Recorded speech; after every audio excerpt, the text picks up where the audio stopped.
Okay, fellow gun enthusiasts, this is my first AR. It's a DPMS Oracle, and I believe they're made out of St. Cloud, and I'm really happy with it, by the way.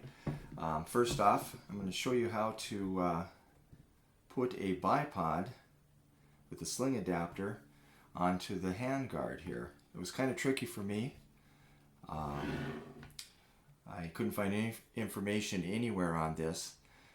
Asked around, looked on YouTube, looked in the manual, looked on the DPMS website, but I did get a tip on an AR sling adapter that a person can use to put on this handguard. Now it is tricky. First off here, I'll show you the gun is, safety first, is unloaded. You can see that. First off, the tricky part for me was even looking in the owner's manual. I guess I couldn't figure out how to get the bottom assembly of the handguard off here. And I knew that you needed to pull back this ring. It's a spring-loaded ring, but this would not separate. So I'm going to show you how to do that simply with a screwdriver.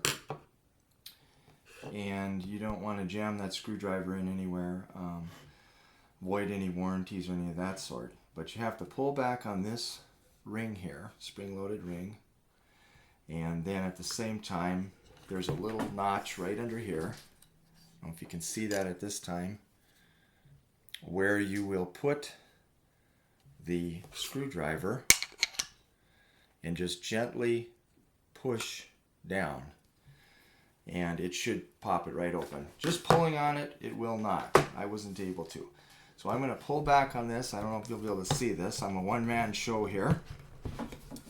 See, just pulling down on it, it sticks. So what you got to do is pull down, and there, she comes right loose. So pull down.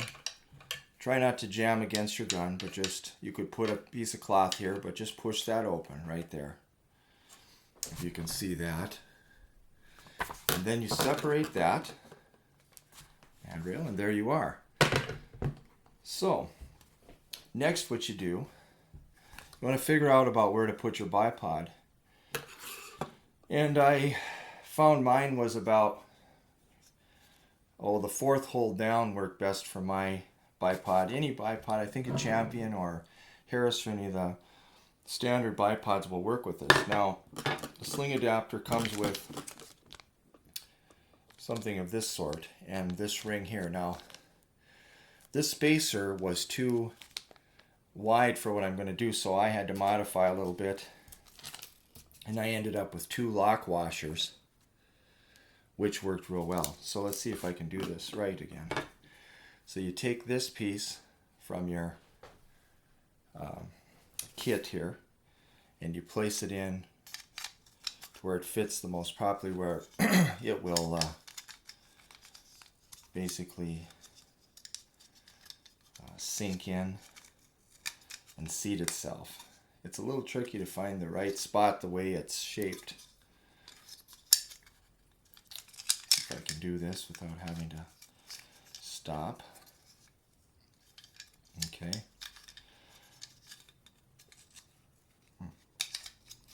All right, there we go. Okay, so now it's seated. It is a little tricky, but it does fit. Now, what you do is you put on your rings, spacers here, little washers, and then there's your sling adapter nut. Screw that in. Be careful not to cross thread it. See if you can see all that. I hope you're getting all this. Alright, and then you would tighten it up accordingly. You can use the sling itself, the sling adapter itself, to tighten that up, or you could use a nail. Be careful, and tighten it to where you need it to go to firm it up. And it should cinch up pretty good. with the lock washers. Like I said, I used 2 smaller lock washers. Now you simply, you can see that, you put it back forward first. Again, pulling back on the ring. And it almost takes 2 hands sometimes because this thing is tight. All right, got it. And then get that ring back on there. Oh, and then you take your bipod without knocking the camera over and you simply figure out where the best place to put your bipod is. So now you're all set. Let's see. You hook your bipod on, tighten it up, and you're ready to go. So that is how, hopefully, to do this right. And I hope this helped you guys. And happy shooting.